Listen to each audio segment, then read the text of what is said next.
Hello everyone, welcome back to our class. So today we'll go over our project number 4. That is our final project for this course. Make sure you download project 4 document. So there is the 3 document you need to download. First is a Word instruction, and there is a workbook, and there is another Excel for your support data. Yeah, so let's get started. First thing is we always start with adding the file name by change the 1 to 2. So we go to the file and go to the save as and go to the rename. Make sure you know where you save it after we change the 1 to 2, and then we click save. And now let's go to the step number 1. Step number 1, using the Get Data option on the Data tab and import the support file, support store attributes Excel into your current workbook. So we go to the data, and here the first section is Get and Transfer Data. So we click Get Data from the file and from the Excel workbook. And I know where I save all my documents, so I just directly go to the folder where I save the support store attributes. So I click that and click import. Here will pop up a new window that is a navigator. And here under the display option, here's the store attributes. I click that and click the load. Now you should have a new worksheets loaded in your workbook. And in that case, we want to place these worksheets before the data transactions. So I just drag it and make sure it's located before the data transactions. And next, copy the last 4 column header found in the store attributes worksheets. So it should be start from the store city. I copy the first 4 header and then place it to the right of your last column in our data transactions worksheet. So we go to the data transactions and go to the column R. We paste the header we just copied and make sure we want to paste the value. So we paste the value. And in this new column, we want to use the XLOOKUP functions to put some number here. So let's start with the store name, store city. So we start with the equal sign and XLOOKUP.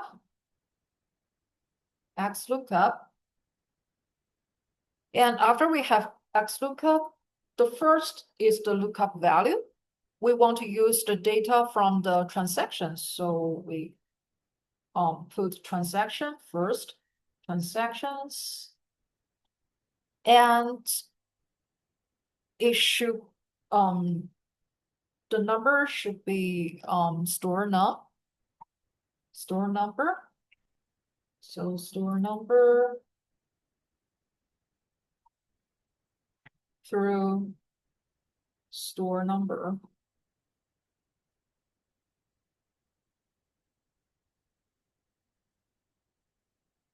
So that is the first one, lookup value.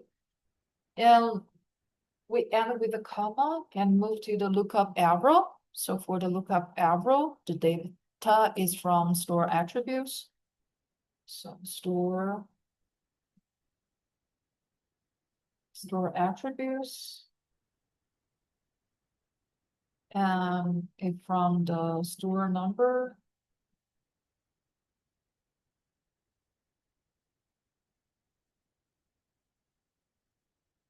Store number through store number.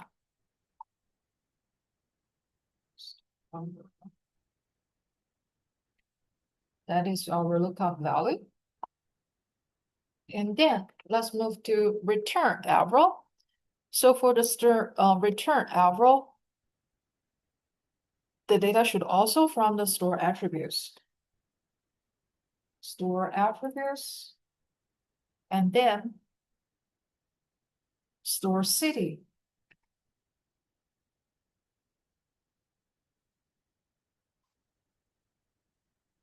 And for the if not found, there is no specific requirement for that, so we just leave blank here, but end with a comma. Let the system know that we just want to move to the next one. And for the match mode, we want to use the 0 extra match for that. Once we finish that, for the search model, there is no specific requirement, so we just end with the empty.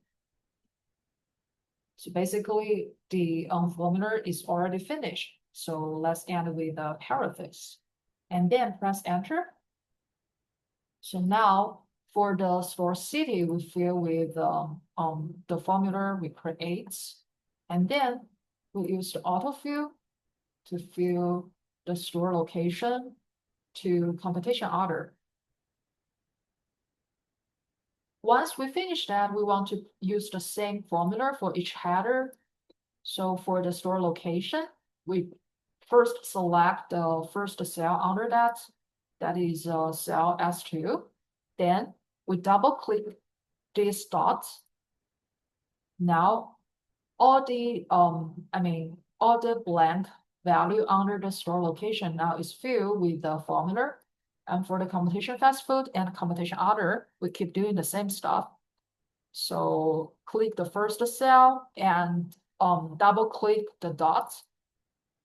So we finish this step. I'm sorry, when I practiced step number 2, I realized that this formula is incorrect, and I asked my advisor, and they contact the Cengage platform, and they provide me with a new formula. So that's why some of you probably want to try it, but you get a 0 like credit for this step. So if you want improve, you can change your formula. And I think this time you will get a full score for this step.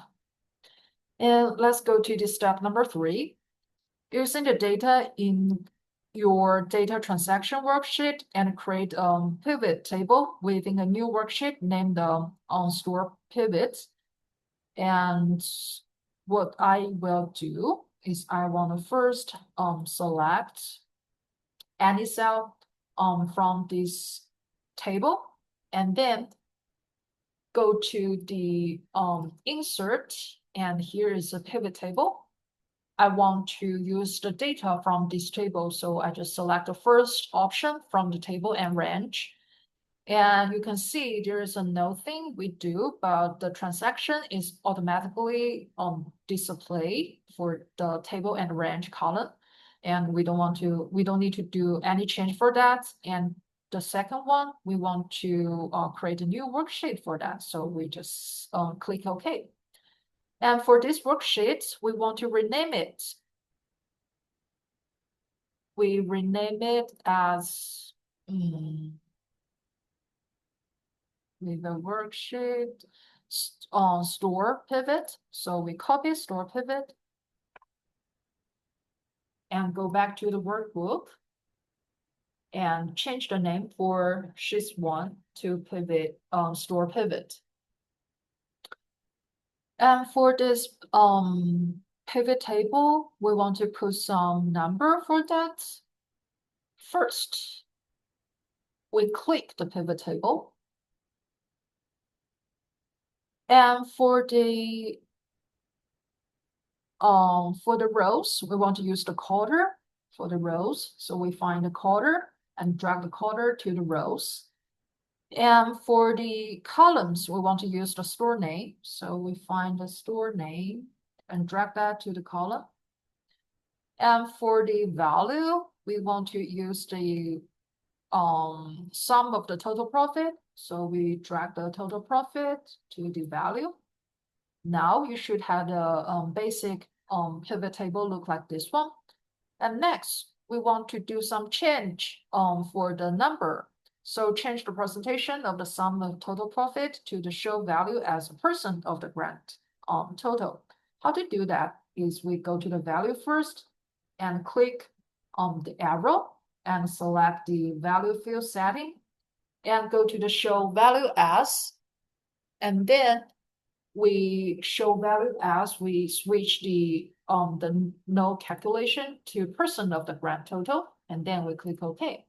Now our number just changed like that. And next, we want to sort the column label in descending order by the sum of total profit field. So what to do is we select any cell from the grand total and then right click. And then we want to sort it largest to the smallest. So we choose that one. And now you can see the order just changed. And next, we want to do some format with the header. So what to do is we select from the cell B through cell L4, and then we go to the alignment place and select the first one. So now you can see they look the same. The header, the angle change, and now they look the same. So next, we copy the pivot table we just created and pasted copy for column below our original starting in the cell A13. So what to do is we select row 3 through 9 first, and then copy it, and then go to the cell A13 and paste it to here. And then in the new pivot table, remove the quarter in the row field and replace with the competition fast food. And group this value starting at 1 and ending at 10 by 3. So how to do that is we first select the pivot table and go to the pivot table analysis. And here in the show, we go to the field list. And we just drag the quarter out from the row. And instead, we want to put the competition fast food here. So we drag competition fast food here. So now we have this new number for this pivot table.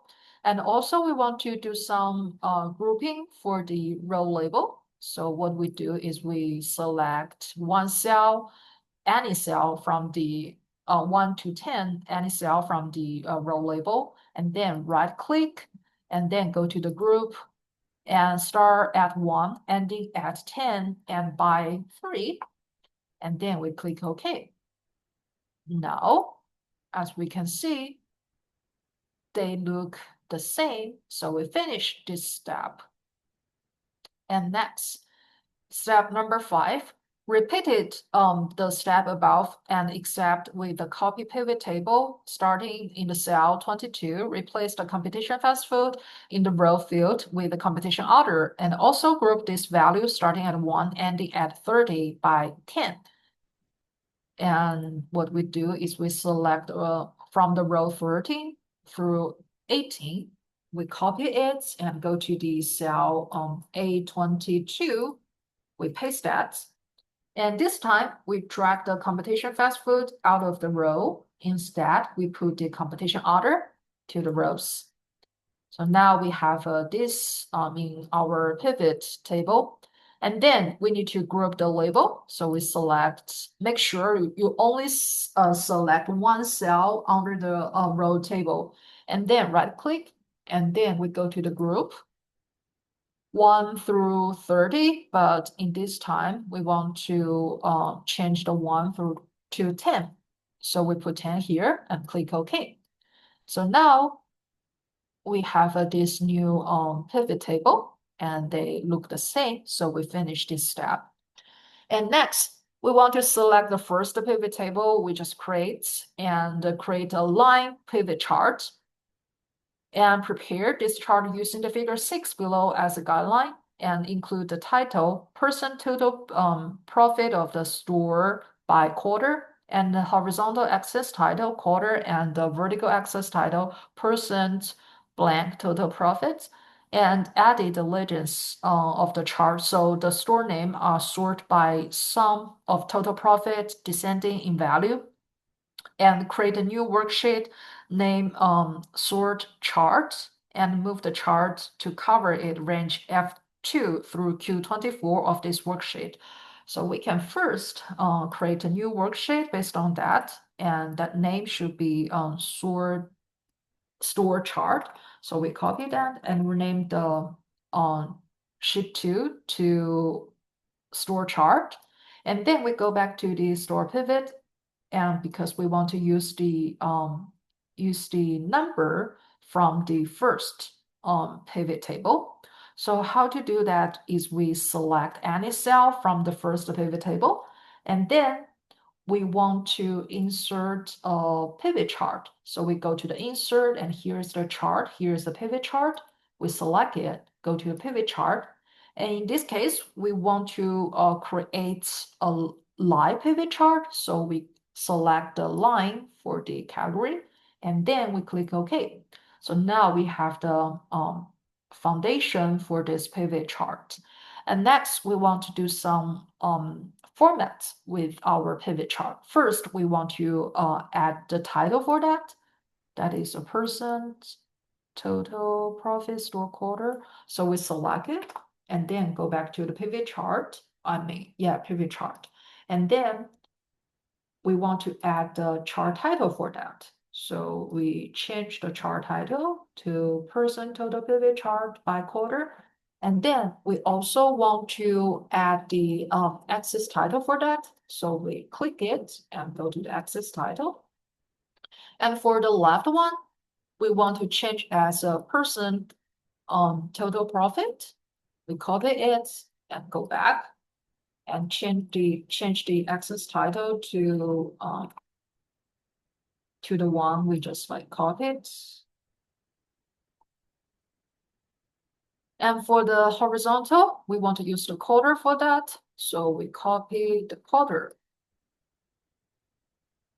And then change the axis title by quarter.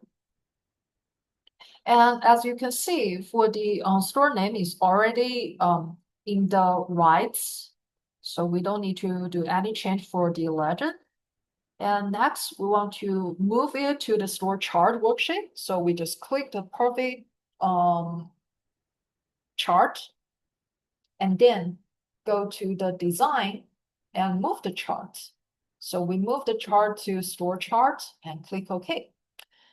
And then we want to make sure it could cover from the range F2 through Q22. So we move it, make sure the on top cover the F2 and the right button should cover the Q22.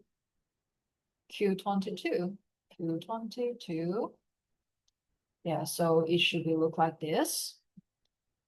And next, step number 7, and using this pivot table and insert a slicer for the following items: store location, fast food, and others. So basically, we want to create 3 slicer for this pivot chart. So we click on the pivot chart, and then for the filter, here's an insert slicer. So we click the insert slicer, and we want to add 3 slicer for that store location, competition fast food, and competition others. And then we click OK. So now we have a 3 slicer for that. And also we want to, what is that? So for 2 of the slicer, it should have a 2 column for that. That is competition fast food and competition other. So competition fast food, we change the column. How to change the column for that is once we click it, and here is a slice pop-up, and we go to the buttons, and here is a column option. So we change the 1 to 2 and press enter. Now for this slicer, it has a 2 column for that. And we do the same for the competition other slicer. So we click that, go to the button, in the slicer, and go to the buttons and change the column 1 to 2 and press enter. So now for competition other, we also have a 2 column for that. And we drag it to the end. And for this instruction, that is not that clear. So where should we put the slicer? So let me show you.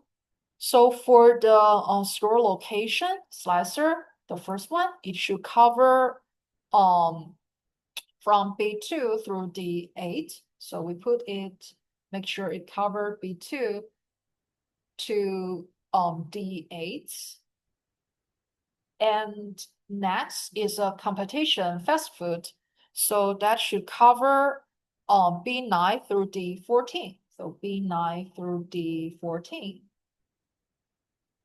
D14.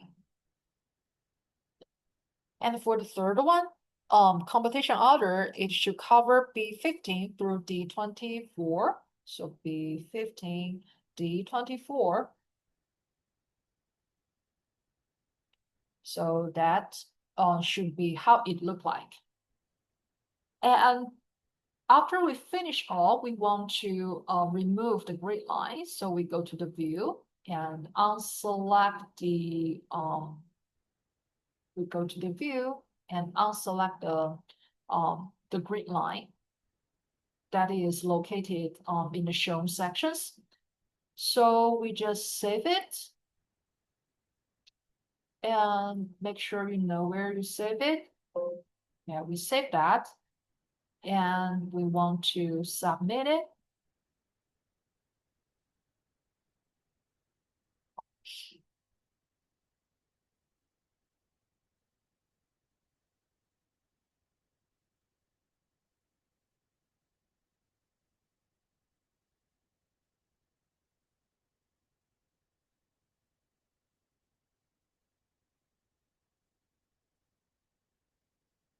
So for this time, you should have a 30 out of 30.